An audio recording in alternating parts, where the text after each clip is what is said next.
'Daaku Maharaj' movie మొత్తం celebration మూడ్‌లో అయితే ఉన్నారు. మూవీ టీమ్‌కి సంబంధించినటువంటి ఫోటో కూడా మీరు అబ్జర్వ్ చేయొచ్చు. అందులో తమన్ గారిని, డైరెక్టర్ గారిని, నిర్మాత గారిని అండ్ అలాగే విజయ్ కార్తీక్ అన్నన్ కెమెరామెన్ గారిని అందరిని కూడా మీరు అబ్జర్వ్ చేయొచ్చు. మొత్తానికైతే సెలబ్రేషన్స్ చాలా గట్టిగానే ప్లాన్ చేశారు. అండ్ ఈ సెలబ్రేషన్స్‌లో young heroes like Vishwak Sen, Siddhu Jonnalagadda garu కూడా పార్టిసిపేట్ చేశారనమాట.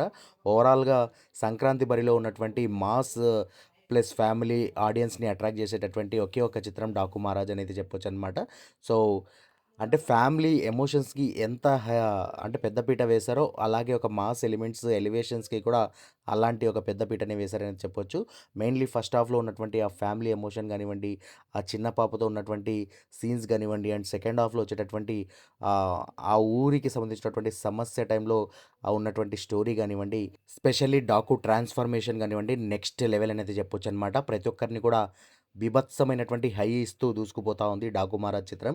మూవీ చూస్తున్నంత సేపు తమనిచ్చినటువంటి ఆ బ్యాక్‌గ్రౌండ్ మ్యూజిక్ ఏదైతే ఉందో ఇన్‌స్టంట్ గూస్ బంప్స్ తెప్పిస్తా ఉంది. ప్రతి ఒక్కరికి కూడా ఏందయ్యా ఈ రేంజ్‌లో ఉంది ఈ సినిమా అనేంత ఫీల్ అయితే ఆ బ్యాక్‌గ్రౌండ్ స్కోర్ అయితే కలిగిస్తా ఉంది.